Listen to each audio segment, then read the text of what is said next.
Jau 5. gadu mēs tiekamies šeit. Un, sākumā gribēju arī nedaudz atvainoties, ka nokavējām, jo tiešām nevarējām piebraukt.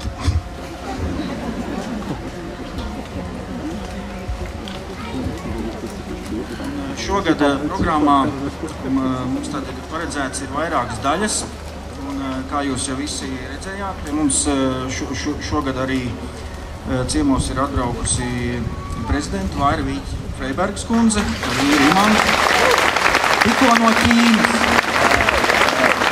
reizē ar sauli. Mēs veltīsim arī vienu sadaļu mūsu jaunajām darbām, Saules dainām, kas ir faktiski šodien ir tā pirmā diena, ka mēs nodosim jūsu vērtējumam šo darbu. Un es arī gribu pateikt, ka to darbu arī varēs iegādāties šeit dažās vietās. Un koncertu mēs atklāsim, kā jau ierasts, ar tādiem jauniem mūziķiem, talantīgiem mūziķiem, ar kuriem man ir bijusi sadarbība pirms vairākiem gadiem. Un pirmā meitene būs Līga Griķe, kura spēlē kokli.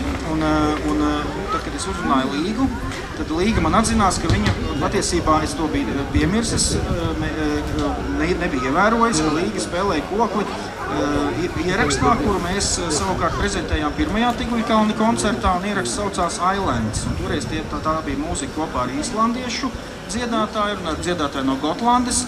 Un ierakstā piedalījās meiteņu koklētāju ansamblis, Jurjāna muzikas skolas meitenes spēlēja. Un izrādās, ka Līga bija viena no mūziķiem, kura piedalījās ierakstā. Un šobrīd Līga jau mācās mūzikas akadēmijā, pirmajā kursā. Un šogad ir ieguvusi Londonā pirmo vietu, jauno virtuozo mūziķu pirmo vietu viņi ir ieguvusi. Un spēlēja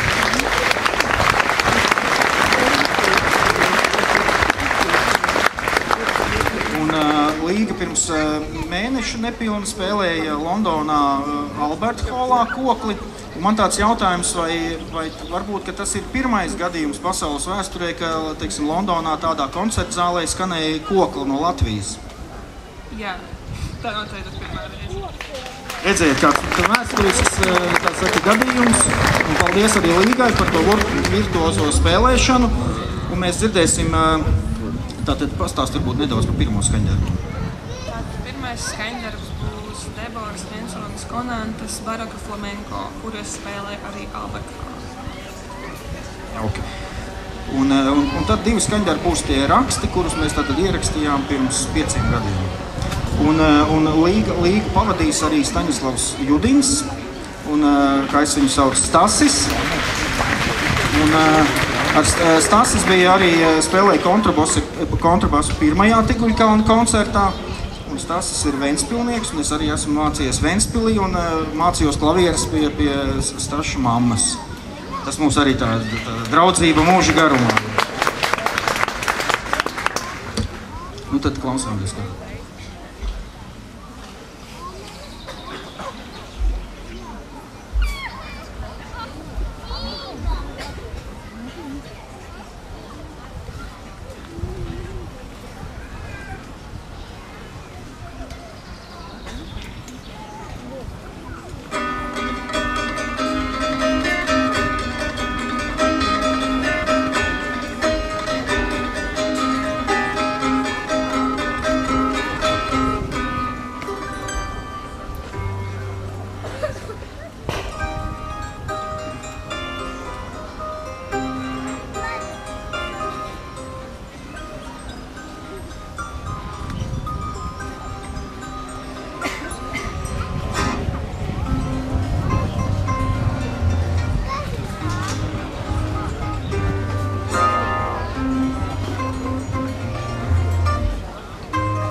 Asnate Rancāne.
Asnate Rancāne.